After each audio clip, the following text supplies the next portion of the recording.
other committees. Okay, I'm Because sorry. they all Yeah. want to participate. Yeah, too. no, I understand. appreciate, and I like it, That's fine. especially when, if there's a lag. I can see that. Yeah, no, I will, I'll be, Life, the pandemic was just like. thank you for It's making okay me by me. aware. Yeah, yeah, no, no, I understand what you're saying.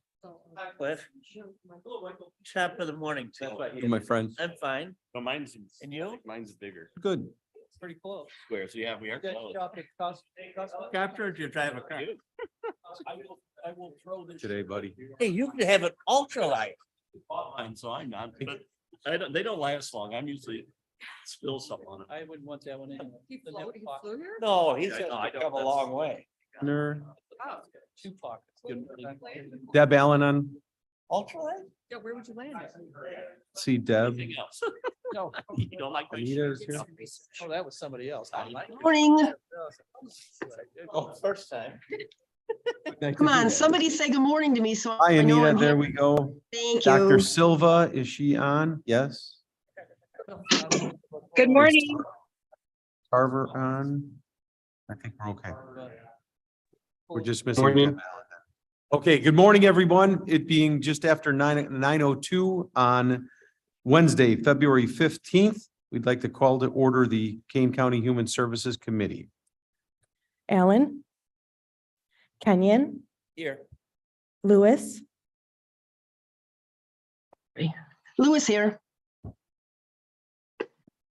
Silva, Silva is here. Carver, Carver's here. Linder, Linder here. Surges, Surge is here. Pepe, Tempe here. Pura. Here. You have a quorum.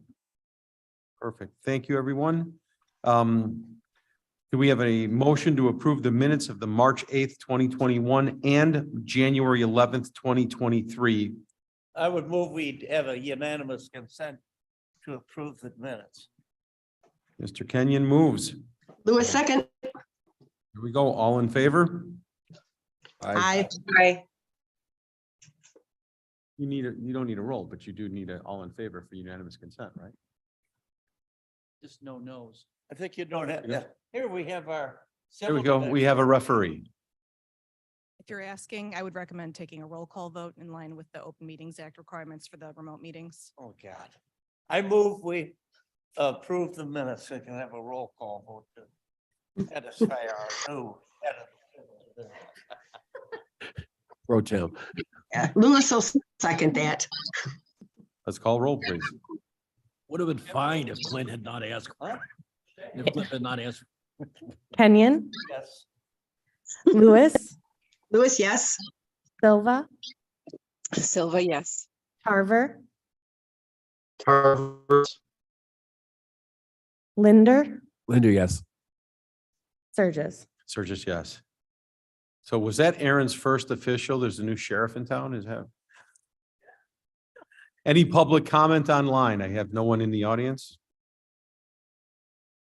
Monthly financial reports are on file. Did anybody have any question on those? Sir, yes. Madam Chair. I do have a question, just as a follow-up yesterday.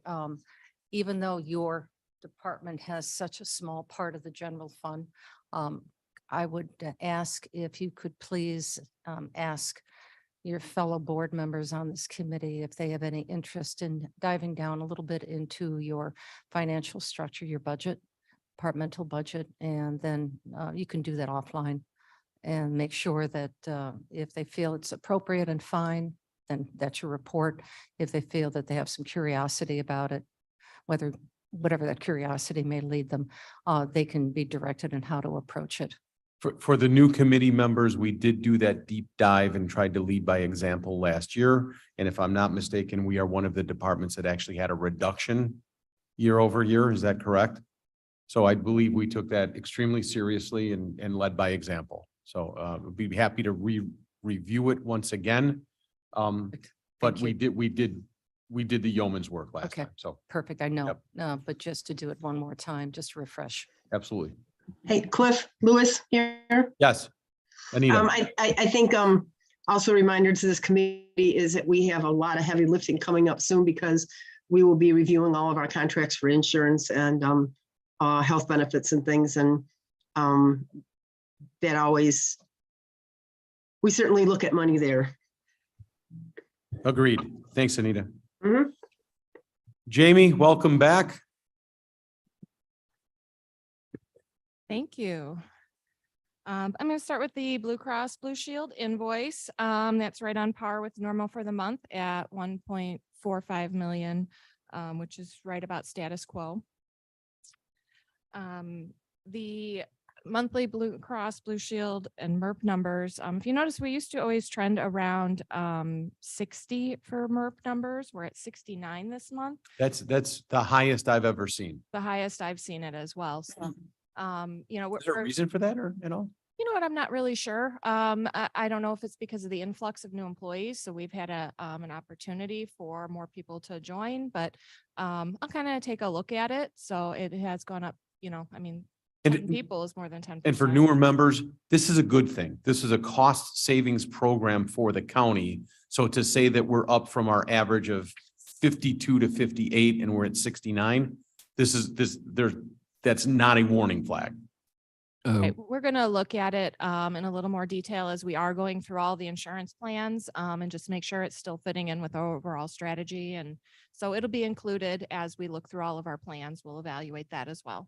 Mr. Linder? So my understanding is these are employees who are insured elsewhere and we're just helping them cover co-pays and stuff from the other insurance, and we're not buying any insurance. Correct. Rather than them taking our coverage, they've opted to say, hey, my spouse has coverage and we're incentivizing them there. Yeah, I've been places that wouldn't allow that. It doesn't make sense to not allow it. It makes a lot of sense to. Yeah, I personally think it's a great program. So 69 is outside of, deviation, but that's a good thing in my opinion.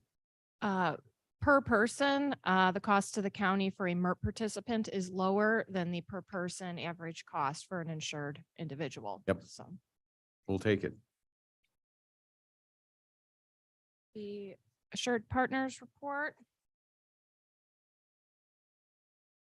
Going to go forward just to 2021. Do you still have interest in seeing those past years in the packet, or do you just want the current year kept in the packet going forward? When this was new, we kept all the past years. So we actually have, since we started this tracker, we've put every year in here. Or would you just like to keep up with the current year or current and past? How would you like to go forward with that? I think this is just my opinion. I think that we've stabilized enough and we understand this enough now that we don't need to continue doing that. This particular report is homegrown. This isn't something that we bought off the shelf. We went back to the vendor and said, these are some of the benchmarks that we need in order to make intelligent choices on our part. And we will continue to add to that and delete from that pile as is appropriate. But Jamie, my personal feeling would be, we're okay without that. The challenges that we have coming ahead, and these just seem to be intensifying, is the prescription drug RX. At some point, this is really going to come to a head, and we need, when I listen to the news in the morning, this is paramount upfront on everything. And this morning was a big documentary on Ozempic being used as a weight loss drug instead of what it was intended to for diabetic type 2. And the problem is everybody takes it, loses their weight, comes off it, and puts more weight on afterwards than when they took it off. And how are we going to regulate this as a society? And I'm just like, I'm sorry, I thought it was prescribed for a condition. What do you mean you're using it for something that it's not prescribed for? So I think our RX portion is going to be huge as we begin to move forward. As we look at the plans in the coming months, and actually we have our first meeting to do that this afternoon with our broker, we are looking at options that allow us to carve out that prescription line so that we're able to better review it and manage it among the choices that we're reviewing. So we're just in the early stages of that process. So I don't have any answers as how that's going yet because we're just getting started. But that is one of the things that we are taking a look at, being able to carve out and look at in detail. Okay. Madam Chair and any of the other chairmen, does anybody else find it obnoxious that camera is right in the middle of the speaker's face when they're at the podium?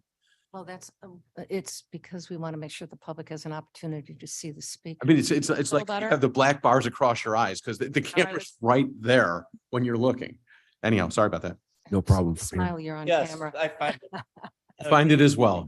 Jamie, just slide to your right. It's, we have adapted technology for this room. Mr. Chair, Yes, sir. she looks great online. There you go. There you go. All right. The Assured Partners Report, was there anything in here that you felt was off kilter? Nope, nothing that we Beyond are tolerance. concerned about. I mean, we are a little, taking a little bit out of reserve, but I want to remind everyone that that was planned. So when you see a number total amount from reserve being in the red a little bit, that is intentional and not something to be alarmed about. So again, a few years back, we set reserve at 9 million. The powers that be came back and said 9 million is too high. You're artificially monkeying with rates. We believe that we can suppress our rates a little bit by reducing that reserve. And so we set out to do that. Is that accurate? That's correct. The reserve estimate was a little closer to 5 million is what our brokers are advising us to Okay. keep in reserve. Madam Chair. Just for clarification, if there were a need that there may be several of our employees who have major medical conditions that would put a drain on that, is that enough money and what happens if we reach that capacity? So that is, the 5 million is what is recommended to keep in reserve for that sort of event. We do have stop loss coverages to prevent us from going significantly over. So we do included in our health insurance costs do carry stop loss coverage. So we do have a $205,000 per individual stop loss. So if an individual's coverage exceeds that amount, then our insurance coverage kicks in and pays that difference. We also have a total funding stop loss, and I don't have that figure. But we do have coverage for in the event that were to happen multiple times over. And so based on a formula that's industry standard, our broker has determined that 5 million number being the appropriate amount to keep in reserves. Okay, thank you. Yeah, when we pulled from the cooperative IPBC, we really didn't have enough data to determine what that correct reserve amount might be. To answer your question from me, do I believe that there is some risk at 5 million? I do. Could there be some catastrophic situation that we exceed that? There could be, but there could have been at 9 million as well. And so they've kind of said, listen, based on your experience, we don't anticipate that. We can't come up with a scenario where that would happen. But that would be, how many employees would have to hit that stop loss for us to exhaust the 5 million, I believe is really the question, correct? Right. Yes, we can. And I don't know that Yeah. computation, honestly. I don't off the top of my head know that computation, but in this case, we're relying on the industry expertise of our advisors and using the number they recommend to make sure that we're not, as a county, essentially charging more for our insurance than it costs us to provide. If you're with them this afternoon, could you just poke and say, listen, catastrophically, how many employees would have to hit that stop loss before we exhausted the 5 million? Okay, yep, I Okay. can check with them sometime. Would that be okay? Afternoon. Fine. Okay. Thank you. Sorry, Jamie. Are there any other questions on the health insurance? Have we cleared all of those larger COVID payments, patients? We look at annual report after the year closes to look at those things. So we have not looked at those reports for last year. So we don't watch them on a case by case basis. We do look at those annually and review the big cases from the previous year when working on rates for the following year. Okay. Thanks. Next report is the applicants and staff changes. We have a lot of posted jobs. We're getting a lot of applications rolling in. So just, continuing to, all of our departments are doing a lot of interviewing and a lot of hiring. So high numbers, everything's really rebounded following COVID. And so these numbers look good. Were there any questions on these reports? Do we anticipate? Mhm. There is an election cycle coming up. Is it March? April. Do we anticipate from Jack's office, Vern, do we see, will there be a large influx again of temporaries? I don't think so. Okay, Not as many in the case of the Smaller the election. smaller Smaller election in election, the okay. spring. okay. And for the newer members, when you look at this and a graph type of situation, there is always a large bounce. You know, there's a spike at the larger election cycles because of the amount of election judges and staff that need to come on. And it is an anomaly, but it is specific to the situation and acceptable. So Vern, you had a question? Yeah, and it's just mostly just to give me some personal information. I noticed that you had an opening for a human resources generalist Yes, and that you had 12 applicants. yes. And I was concerned, is that, that's a number that I think is extremely high, but I was also concerned about the quality of the applicants, and I'm assuming you found someone that was acceptable and have made an offer. We did. We had a number of excellent candidates that I think would have worked well. Ultimately, we had an internal applicant out of payroll that we ultimately brought in. We had a lot of, we interviewed 5 people, including the internal applicant, and we had some great candidates. Yeah, we just, you hear everything about how low unemployment is. So I was concerned about the quality of people that you were getting, so. We actually did have several excellent qualified candidates. Is that in general happening in other areas or not? It really depends on if the department shares that information with Okay. us. I know in development, they've had a couple positions open and we've been assisting them with the hiring of that. And it's been, the director has chosen to be quite selective and make sure that he gets a well-qualified candidate. And in his first round, he didn't find a candidate that met his needs. And he kept it open and did ultimately find someone as well as he still has one of the positions still open. So it's not always that you immediately get really qualified candidates, but sometimes you have to be patient to find that perfect fit. Vern, are you suggesting that 12 applicants was high? That's too many? My point was, you just hear about how low unemployment is and how there are, 2 jobs for every applicant, supposedly. Okay. And I was just trying to get a feel, it sounds to me like that didn't occur in this situation, certainly with. We're a 12 very applicants. popular department. What are you saying? That's working for the county. Actually, Counties are great. They have a great boss. I didn't know that having you as chair of the committee made that big a difference, but thank you. actually, to add, we did get more than that number. The way we have been posting jobs and the way we usually assist departments is to also post jobs on Indeed. And on the Indeed posting, we do direct people that they need to apply on the county website to be eligible for interview. If they apply through Indeed and don't apply on the county website, but have a good background, then we send them a message and say, please apply on the county website so that we can interview you. So we did get a number of applicants through Indeed as well, some of which did end up putting an application through the county website, and some who weren't qualified, so we did not move forward with them. Thanks so much. Any other questions on the monthly applicants and staff changes? The workers' comp reports, I know Dora DeLima from CCMSI came in last month and talked with everyone. Did anyone have any questions in looking at these reports?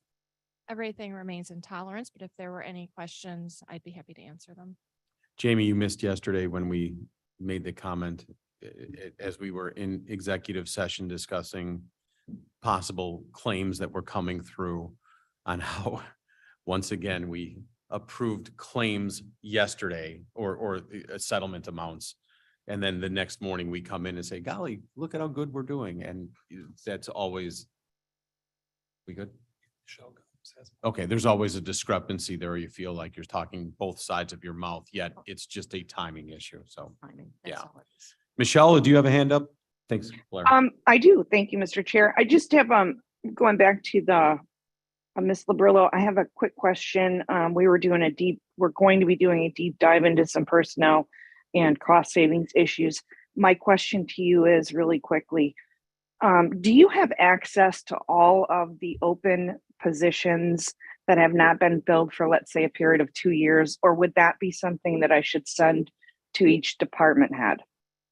As of right now, we do not have a system to track that for the county as a whole. Each department does that individually. As we move through this equity process, I think it would be beneficial to the county that we do have a system, a position management system, which finance did try to start that process in the last budget year with the position management module.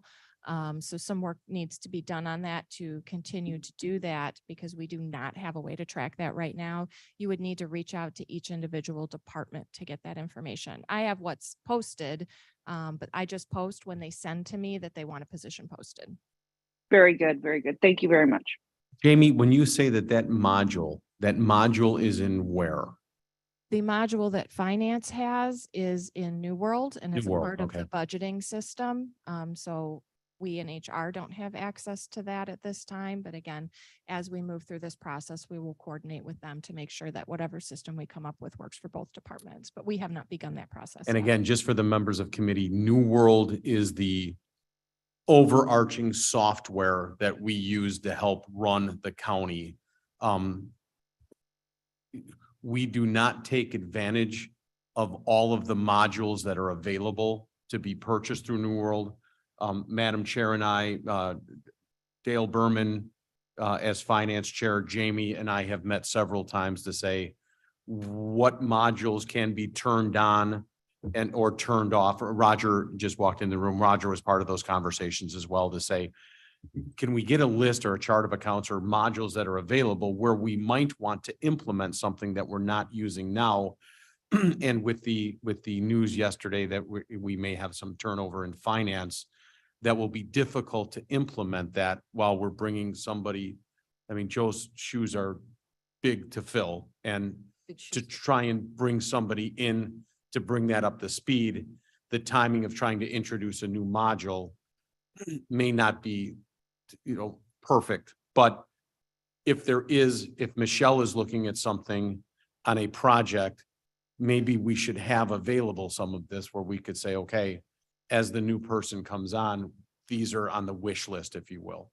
Does that make sense? Did I say that right?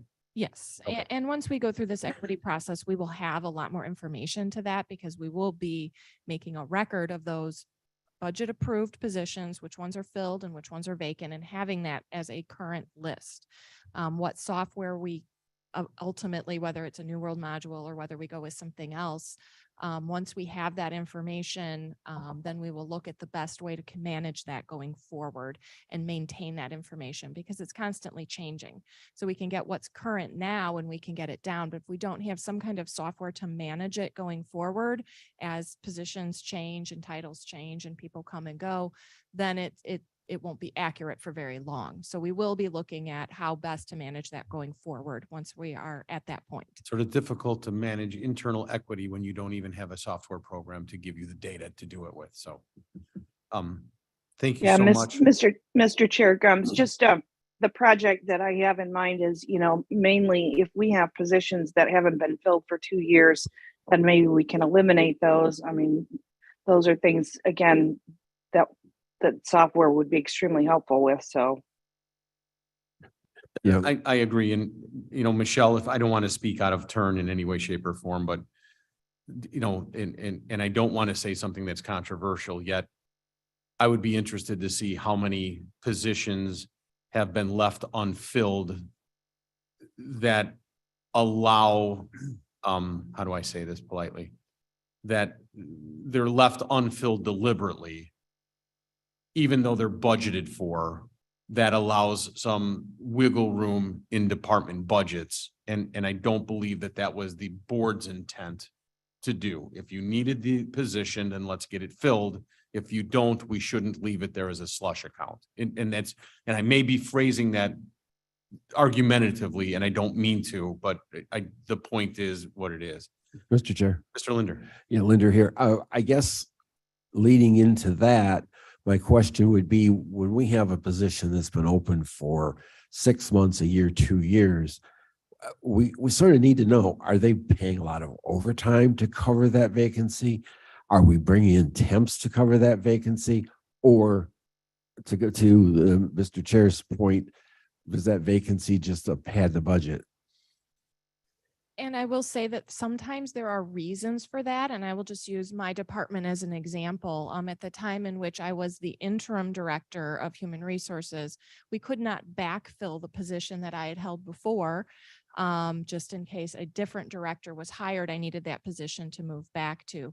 Our department is entirely exempt staff, and I can tell you, we worked very hard to be able to function with that vacancy for what was just shy of a year, just a few months shy of a year. So we did manage it, but there was a reason that that position was vacant for such a long time, and it was still absolutely essential to fill it for the long-term success of our department. And if I may, that's a perfect example of a rational reason why a position like that would be open. But I think to the point of both of Mr. Linder and Chair, is that if a position is open for a lengthy period of time, not because of serving as an interim, because of staff placement and active search is happening, or we just want to hold back from hiring a department head or another position where we kind of clear the air a little bit, that's one thing, that's purposeful. Knowing that the intent is, yes, that is going to be hired. But it's the ones that are on the schedule to be hired that are just languishing there, I think is the point of the conversation. Absolutely. And so I just wanted to point out that not all cases where a position has been vacant for a time is something where we can eliminate it. I think that each one of those vacancies has to be discussed with the department head as to the reason it's vacant, if the department can function without that vacancy. And really by having this software or management method, as well as compensation management policy that we will be bringing to this committee to add to our employee handbook as we go through this process. So that will be a big part of it, where the board can state their guidelines regarding things like the hiring of vacancies and the management of the positions. And we will be setting that protocol and policy up as we go through this process. Yeah, I have one further question. You mentioned departments. You're on a roll. We're not stopping you. Keep Yeah. going. This pointing to the graphs, very important for the county to really, for the board to get a complete understanding as best they're able to. But we are in charge of our department, so the government side of it. Will this policy also impact our independent elected officials? It will not. They do set their own policies. So the policies that this board set will be for the departments that are under the management of the board. Each elected official does set their own policies. Those that would like to participate in the equity adjustment project will be sharing that information with us, and they will be in that position management software such that we can track it. However, they do not have to follow the employment policies set forth by the board. They can set their own internal policies as a part of their own internal controls. Thank you. And for the committee members, you know, and for me for the 9,000th time, I get so confused with this. There are elected offices and then there are county departments. And in my mind, I try to keep them offices and departments. We control departments. We do not control offices. The clerk's office, the coroner's office, the sheriff's, they were elected. We might control their budgets, but they have internal control once we've given that budget. So so when we're speaking, oh, we have 1,350 employees here at the county. Yeah, but we don't control 1,350. We control those within the departments of Kane County, not within the offices of Kane County. And that's always. But we do control the budgets. We do control I said that right out of the bat. All We the do budgets. control their budgets. And so if we keep focus on that, I find it easier to work, you know, and then work our way through this. But there are those offices that choose to participate in our programs, such as our health insurance benefits, such as they have to play by the rules we set forth by that if they choose to participate. But Jamie, if I'm not mistaken, they don't have to participate in that. They could choose a different, it just, the law of large numbers says it's smarter for them to do it and use our HR department to facilitate that. Is that fair? That's correct. So programs like tuition reimbursement and health insurance are the board's programs. And if an elected official would like to participate in that program, then they would need to follow the policy since it is the board's program. Their internal control would be that they do not have to participate in the program that the board offers if they do not want to. But if they would like to, then they have to follow the board's policy for that program. So that is limited to those programs that are funded by the board, not the department's own budget.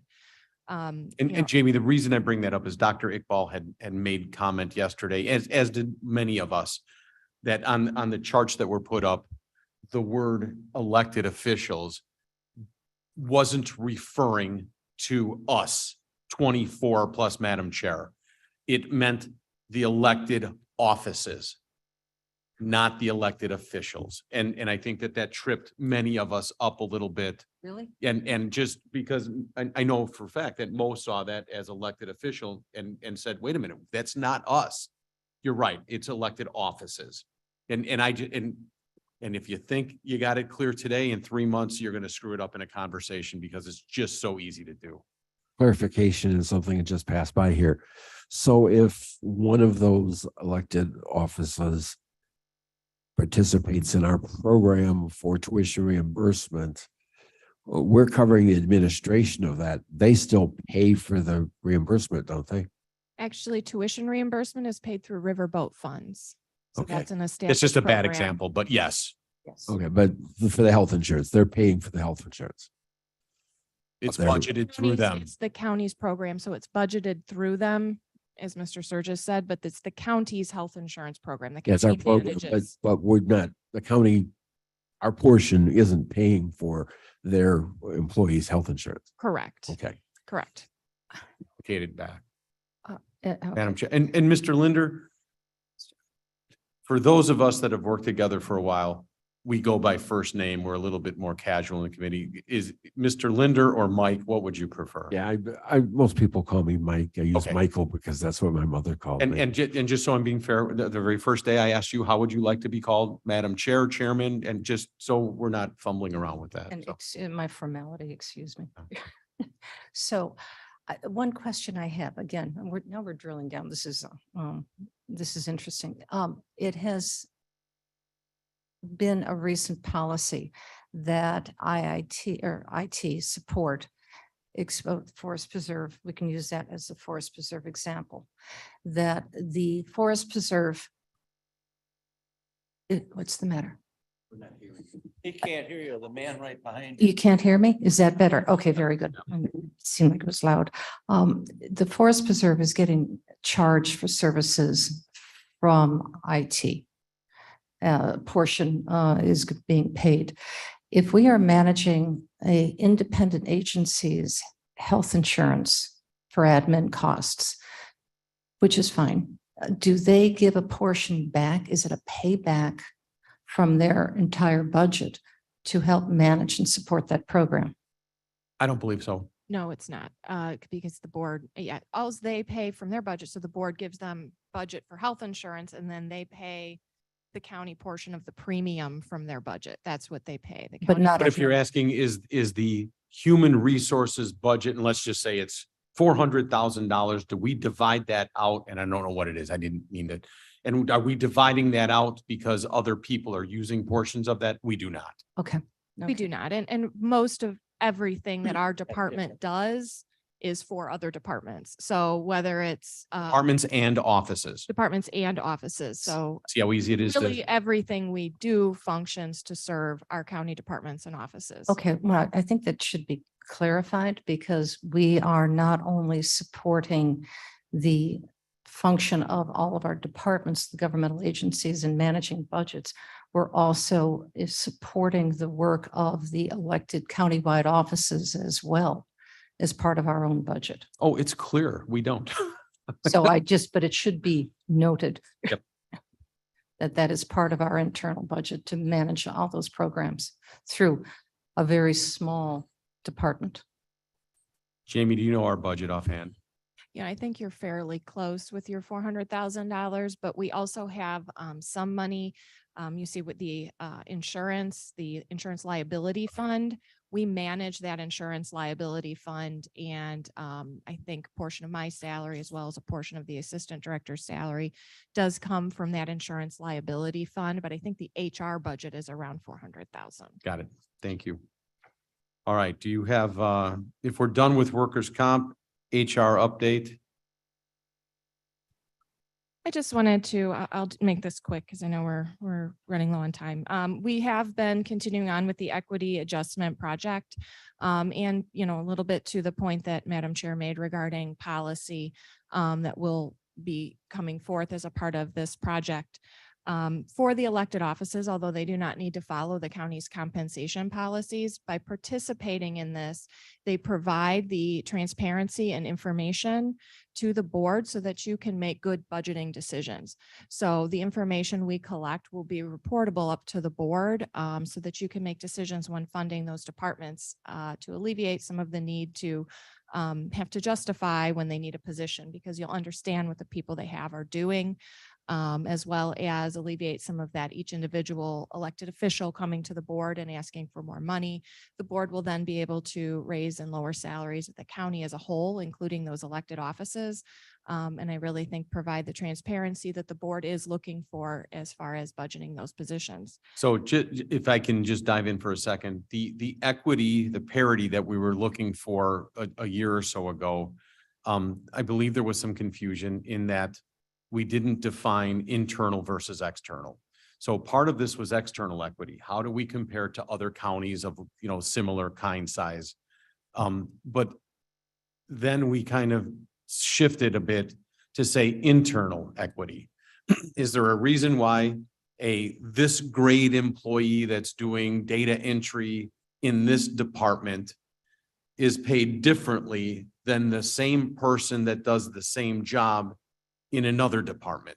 Why is there such a scale within that? Am I even remotely, is that too simple of an explanation? No, And then if you that's very multiply that correct. out by others, we should be across the board, have an internal equity that we can then compare externally. How are we doing? Correct. As we began to look at equity, we realized when we tried to look at external equity that each department was at a different stage of external equity. And the only way to truly be able to look at external equity would just first reach a point of internal equity across all the county departments. Once we have that internal equity, then the board can determine how much they can fund external equity, and we can raise or lower the whole table as the board sees fit, able to fund for all departments equally. And that wasn't meant to, you know, emasculate any department head or try and stick our fingers where it shouldn't be. But it is, I believe it's 100% necessary in order to manage and govern 1,300 employees and staff across the organization, the enterprise. So I believe it's to the benefits of all our department and offices. We had a lot of internal turnover where employees would move from one department to the next and take on a position that was substantially similar or even less responsible and get more money for it by switching to a better funded department.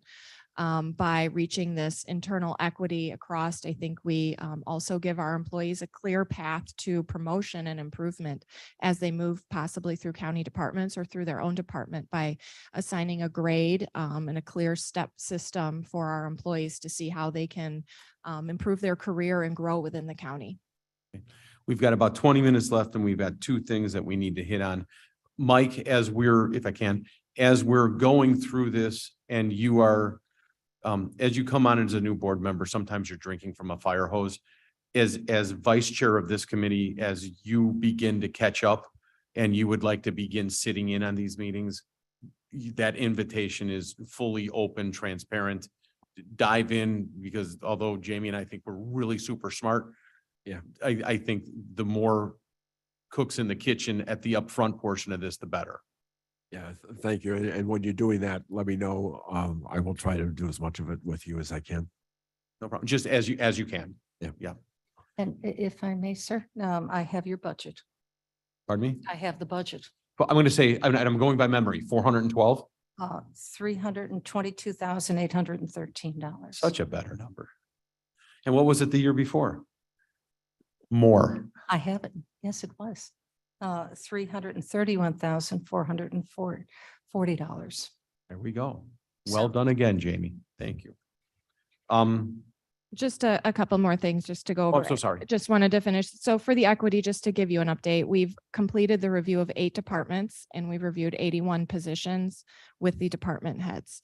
We have the department heads themselves, the individual department heads will be reviewed by Madam Chair and Mr. Tepe to do those reviews so that the department heads aren't reviewing their own positions and salaries.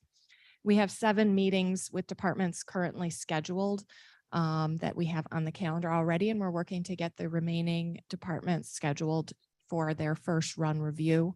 Once we finish that first run review, we will take a look at making sure everything looks the way it should as a whole, make any minor adjustments that we need to, and then we will go back to the department heads so that we will look at each position along with the other positions within the same grade and make sure that everything makes sense. So we will have a second meeting with all the department heads and they're aware of that and we've reviewed that with them. Once that second meeting takes place, then we will bring the plan to the board to take a look at. Nothing will actually happen until it is reviewed and approved by the full board. The other thing I wanted to provide an update on was our wellness program, and we do have a resolution regarding wellness on here as well. But I wanted to include that we did launch the Wonder program, which is a new wellness program that's available to our health plan participants. This is specifically for people that are on our Blue Cross Blue Shield health plan. And it's a healthy lifestyle program. We've had 74 people enroll in that already, and it just began on February 1st. So that's a pretty large chunk of our staff. I think it's more than 10% of our staff that participate. We also have Walker Tracker. This is available to all county employees, not just those that participate in our health plan. And it's just a fun staff challenge type of program that any staff member can join. And both of these programs are at no cost to our employee. They're a part of our wellness program. Walker tracker, meaning number of steps that we're doing. Yeah, it So puts up a map and you do a challenge and everyone that's in there is a part of the challenge and you can see how the other people who have joined are doing. And I mean, the one we did as a test run was a snowflake in the Nordic country, and it showed where everybody's path was along the outside of All the I'm saying, as snowflake. long as Shadle is off the top of that, you cannot compete with that, man. So That's true. you just cannot. Anyhow, Anyway, I just Carl wanted to share Shadle that is those in our programs are- transportation department. He rides his bicycle to work. It is unfathomable the amount of miles he puts in every year just riding his bicycle to work. Mr. Chair, Yes, sir.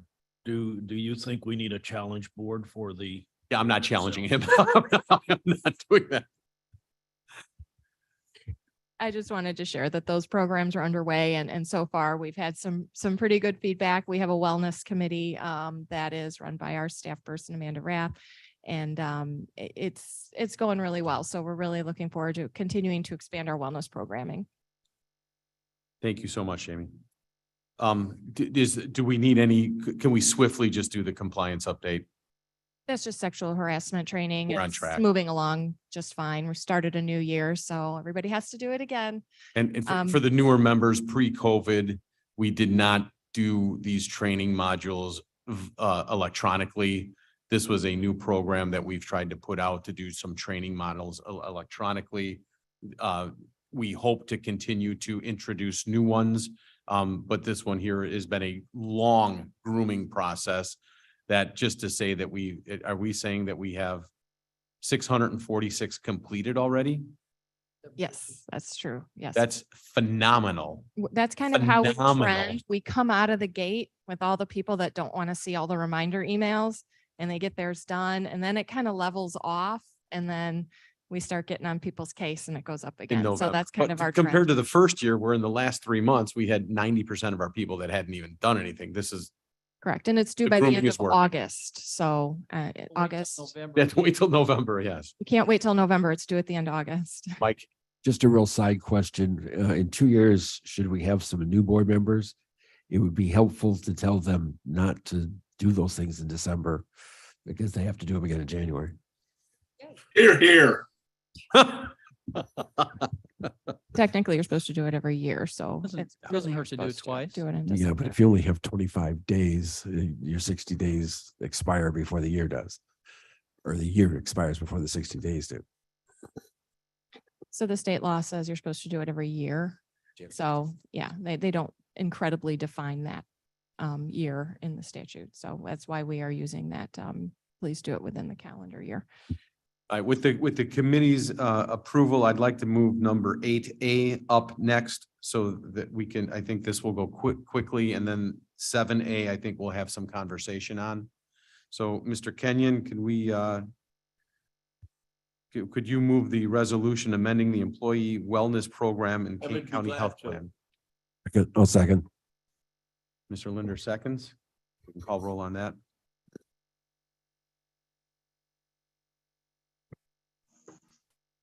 Kenyon, Yes. Lewis, Lewis, yes. Silva, Silva, yes. Carver. Did we lose him online? Is he not there? Okay. Was online. He was online. He's Linder, Linda, yes. Surges. Surges, yes. It passes. All right, Jamie, item 8A for the 790th time. We would like to introduce That was sarcasm. that was sarcasm, yes. Adopting the personal relationships policy to the personnel policy handbook.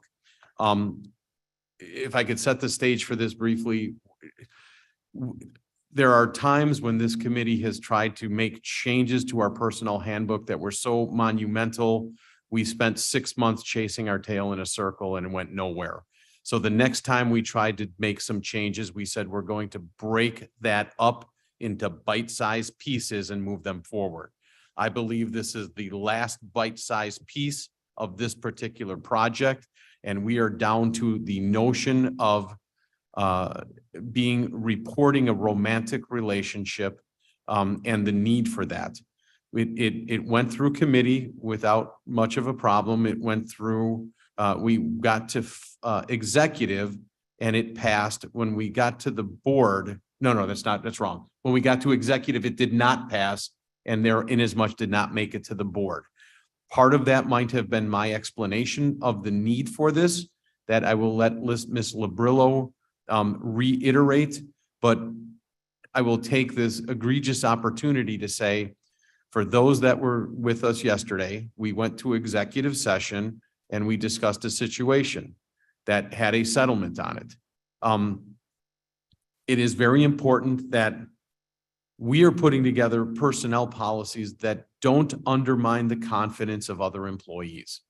That we're taking steps to move forward, that we are, in fact, we're not asking anything here. We're not intruding on people's personal relationships, but, and we're certainly not trying to overstep by any means. But my conversations with the state's attorney's office and with the Human Resources Department is saying that a person in a leadership position should acknowledge a romantic relationship of people underneath him. And I don't know how that disrailed to become what it was, but we very swiftly said, just bring it back to committee and let's talk about it. So if that's the stage that's set, I asked Madam Chair for her support on this. I asked Aaron to be prepared to speak just a bit on this.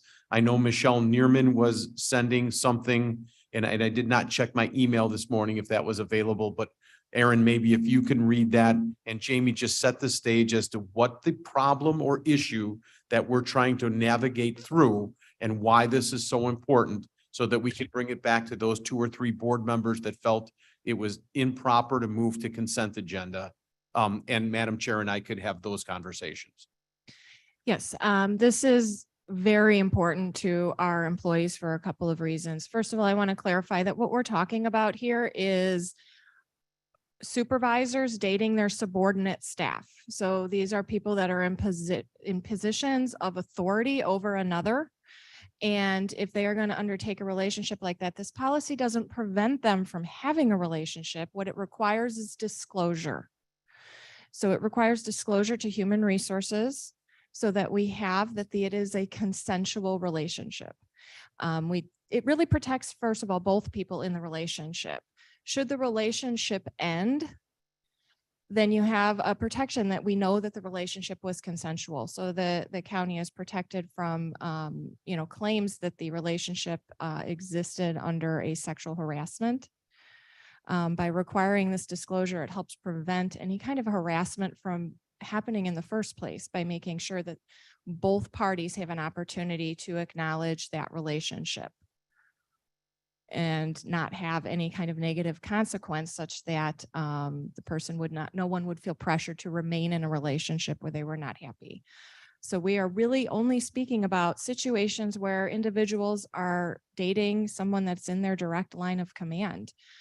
So it doesn't prevent that relationship from happening. It just makes sure that it's disclosed so that human resources can help work through a solution that protects both people in that relationship. Aaron, do you have anything to add to that? I think that was pretty succinct. And on behalf of Michelle. Sure, and I'll just kind of summarize, and I wasn't at the executive committee, so I didn't hear the discussion firsthand, but it was, the request was made for us to review the constitutionality of the requirement of that kind of disclosure. Our research reveals that these types of policies, these types of disclosures would be upheld even by government employers. There is a very compelling interest in preventing sexual harassment within the workplace, as well as the prevention of conflicts of interest. And so, this narrow type of disclosure to these 3 discrete individuals, depending on the case or the situation, we do not see a legal reason to prohibit this policy from going forward if that's the will of the board. I think we had, I can see online 2 of the 3 objectors to this resolution. And I would invite them to ask any questions that they might have that we could answer for them now. But I think the comment was, this seems unconstitutional. It seems too intrusive. This is none of our business. I wholeheartedly disagree with that. And I do burden the responsibility that maybe I didn't describe it clearly enough. And so it brought it back here. Madam Chair. I have one question. I also was charged to do a little bit of research about romance and if you are in a romantic relationship. From what my research has indicated, that yes, you are absolutely correct. From what I've been able to find, that coworkers can have a relationship with each other, but having a manager and subordinate date each other is fraught with issues and problems. But the one thing I would like to address, and I don't know if this is in this yet, and we probably would need our state's attorney to review this. It has been suggested that not just disclosure to you in writing, personally, or, coming to you and letting you know, that it should be compelled in writing, that this is a free will relationship.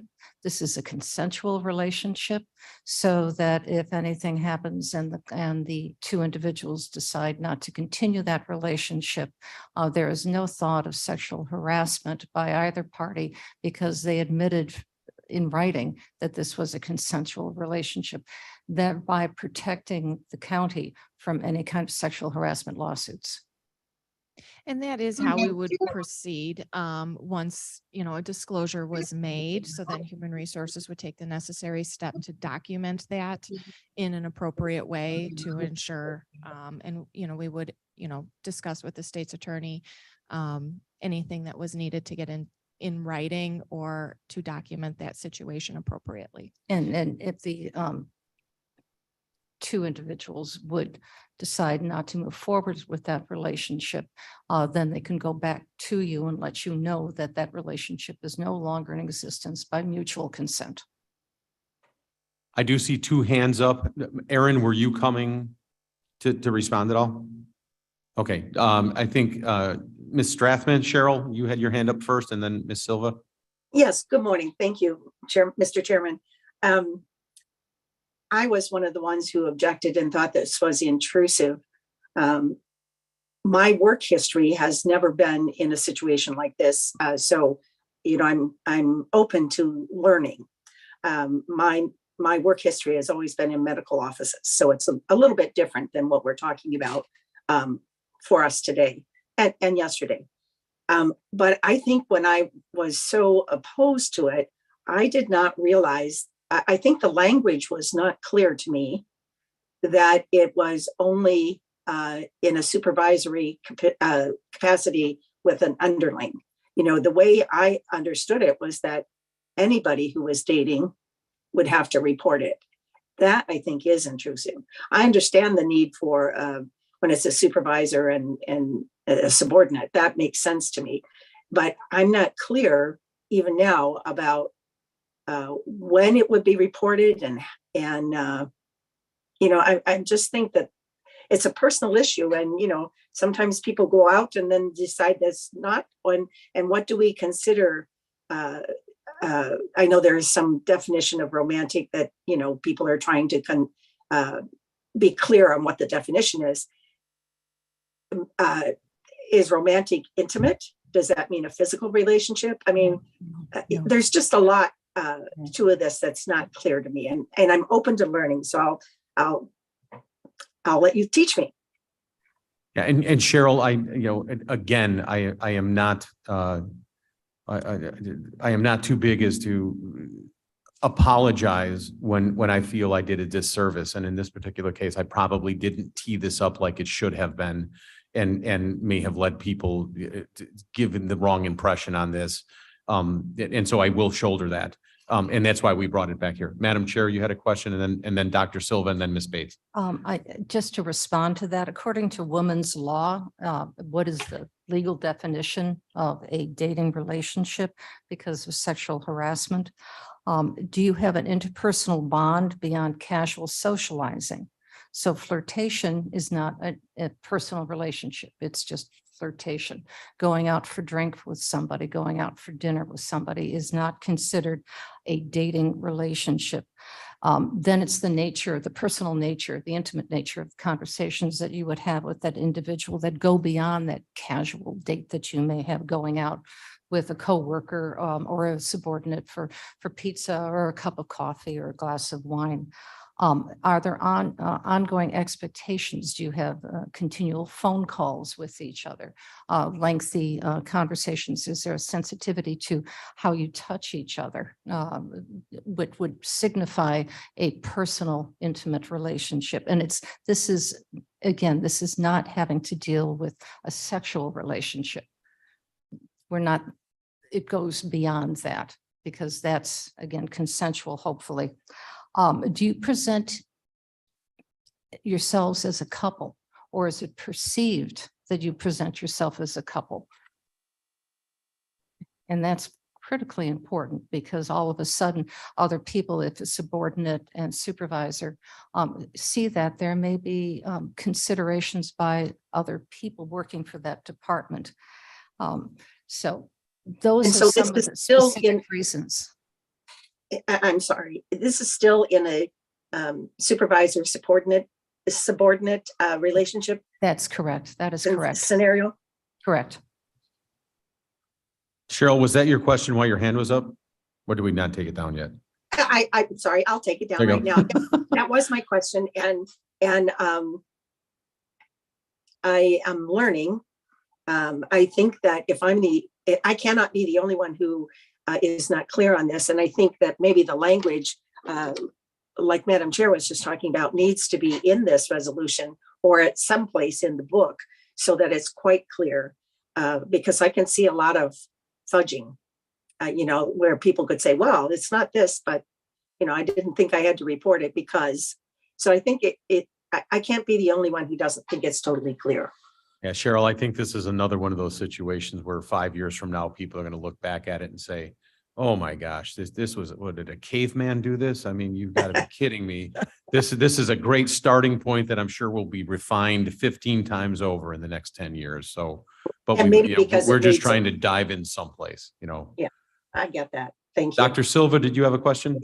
Good morning. So no, it's not a question. I was actually just going to point out exactly what Commissioner Strathman just mentioned, that I did believe just as a member of the board, that there was a lack of clarity in the fact that it was a subordinate relationship with somebody that, you know, was in a position of power. And then the other thing that I would like to just add on is that I do somewhat object to the use of the language that this will protect us, because situations can change. Relationships are fluid. Unfortunately, you know, people have different moral standards and things, some things are okay. So I don't feel that this policy could fully protect us in the event that there is some sort of abuse going on.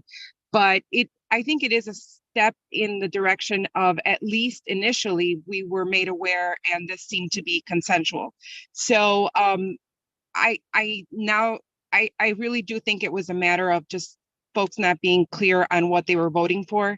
And I completely understand, Mr. Chair, having chaired a committee, that it's very difficult to stay on top of everything and then vocalizing it when you're on the spot. So thanks for your leadership. And also, I think that the conversation today really clarifies a lot of things. Thank you so much. Ms. Bates, Bates? please. Thank you, Mr. Chairman. I believe that romantic is a not very clear word because people are not very clear. And I think I really appreciate Madam Chair's language that you just entered. I think we could, where did that come from? Women's law? Women's law. I think we should enter that language into the resolution because that would be more defining. And I do believe that, Madam Chair and I had a discussion about this, peer-to-peer relationships are a very different animal than subordinate to supervisor. And I think this is very important and necessary. So great job moving this forward, baby step by baby We're step. going to get there. Jamie, in looking at the actual resolution, the conflict of interest, any situation in which a person is in a position to derive personal benefit, blah, blah, blah. It doesn't say subordinate, doesn't say superior subordinate.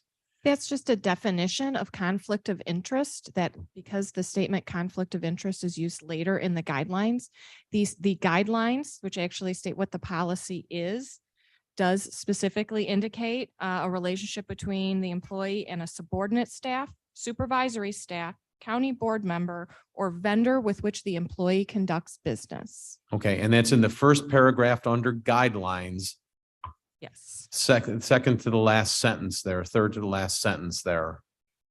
So Mavis, you know, the existence of any romantic, dating, or personal relationship between the employee or the employee's family member and a subordinate staff, supervisory staff, county board member, or vendor.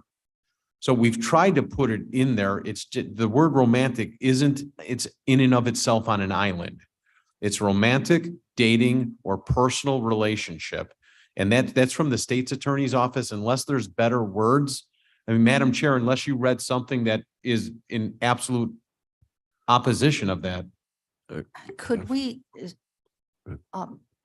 have an opportunity to review this? I'm questioning now personal relationship, because there may be a personal relationship that you have with a vendor. There may be a personal relationship that I have with Mavis Bates' daughter. It's just because I happen to know her daughter. I don't, but as an example, would that preclude that? So I think we need to just maybe send it back one more time and just have it take a look at it. So my Even though question it's- to you would be, as a committee, we have two roads that we can take here. We can approve this to move to executive and make the changes while we're doing that, so that by the time it gets to executive, we have 30 days to incorporate those changes. And you could always kick it back if you wanted to, or we could place this on next month's agenda at the Human Services Committee for the 8 millionth time. What is the desire of the committee? Oops, I'm not on the Let's committee. kick the can down the road. Yeah. What do you mean? Send it to exec? No, talk about it more. Send it back here. All right, so That's right. Jamie and Aaron, did you hear enough to craft what you think needs to be? Aaron stood up. That's not always a good thing. I wanted to comment as well too. We certainly can take another stab at something that you guys feel more comfortable with, and we want to make sure we get it to what you guys are completely comfortable with. I just want to add that this will always be subjective. There is no way to completely Yes. objectify these criteria. So there will always be a little case of, we all know what we're talking about, and if you have to ask, just disclose it. And then we can look at that. As you It's the look at best we some of got. Come those- on. If you look at some of those other personal relationships and you may say, well, what if I'm a really close friend and it's just a really close friendship with Mavis Bates's daughter? I would advise you, if you think that might be in violation of the policy, to go ahead and disclose it. It does not hurt anything. I also want to add, or if you have a really close personal friendship with a vendor that you're contracting business with, you absolutely 100% need to disclose that, because it might be, even if it's not a real conflict of interest, there might be a perceived conflict of interest when someone from the outside looks at it and says, you contracted with, Assured Partners, but, Assured Partners is, you're best friends with the owner of that company. Did you make a truly good decision, or did your friendship influence that decision? The only way to be fully transparent is to go ahead and disclose those relationships that are beyond professional. Aaron? A couple of things to tack on to that, kind of adding on to what Jamie said, walking it out a little bit further. It's not walking it out a little bit further. It's not to say once you've disclosed the relationship, something bad is going to happen to you. Rather, steps can then be taken proactively to either wall off that contractual relationship or separate the supervisor from those particular duties and so forth. But what back to your point, Mr. Sturgis, so what I think I'm hearing is that there's a motion from this committee to postpone until the next meeting of this committee, as well as request further amendments from staff outlining the definitions of the type of intimate relationship, as well as we could also add more language in the reasoning for the policy to make it clear that this is to prevent sexual harassment. It's to prevent conflicts of interest, so that everyone is on the same page as To the best of our ability. Yep. why we're asking. Right. So I hate to kick it back to your desk, but I that's what I'm hearing. So So- if that's, If I may, when this came up in exec, that word romantic lit a fire. And I think I know why it's there, but if there's another way to say that doesn't sound like it's Valentine's Day, it would be helpful. I don't know what that other way is. I don't have a suggestion. Other language I've seen includes more than professional relationship, intimate relationship, dating relationship. Mavis, jump in. We're free flowing now. So Heard free fall. I don't mind the word romantic, except that it's subjective. It seems hard to define, first date, second date, who knows? But I think if we add more defining language right after the word romantic or in there somewhere, it's not the Footnote word even. romantic. It's just, how can that be a legal term? But if we define it, then we can, I believe, I don't object to the word. It's just the defining it properly. And then a second observation, and I'll shut up. We'll In my see. experience, both in the corporate world and in other governmental settings, that relationship might not be allowed to exist, that subordinate would need to find another job within the organization, or within a short period of time would need to separate. And I think we have a lot of those relationships here. They work well. I've seen circumstances where they work very well. But we need to know that we're not being ogres here by asking for disclosure. yeah, Mike, this is not an actionable item. This is simply, we're asking you to disclose it. I mean, that's it. And Aaron, that's the intent of this, correct? We're not saying you can't have it. We're just asking you to let us know if you are. To be clear, there is language that says that any violation of the policy could be cause for disciplinary action. So like if you intentionally, were Right. concealing something or you didn't disclose and then there was an issue later. Yeah, but that's on the negative side of it. So. Yes, yes, I just. mean, wanted to if you're full acknowledging. circle. Yep. Michelle, did you have a comment still? I do. I just wanted to weigh in on the language romantic. Legally, I believe dating relationship encompasses legally it says it means a social relationship of a romantic nature. I think if we're getting hung up on the word romantic, we can eliminate that language, that word, if that's what's holding people up. Also, I do agree the initial conversation led me to believe it was everyone. So I'm game with this, but I think that could solve our problem.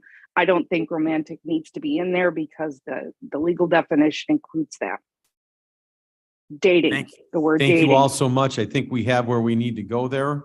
Mr. Kenyon, could I have a motion to place reports on file? I would do so. We have a second. I could. Mr. I Linder. believe you need a motion to postpone. Oh, I'm so sorry. And then a vote. I kind of sidestepped that whole thing. I move we postpone the discussion of Until next meeting, personal relationships. upon additional documentation from the state's attorney's office. Second by Linder. Lindner. Oh, it's great. Careful. Kenyon, Yes, Lewis, he's private here. I think she left. Silva, Silva, yes. No, I Linder, Linda, yes. Surges. Surges, yes. It's held over. Mr. Kenyon, now could we have a motion to place reports on file? yes. Mr. Lindner seconds.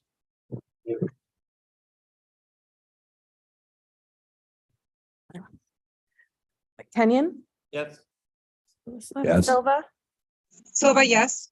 Carver, sorry, Linder, Yes. Surges. Surges, yes. File.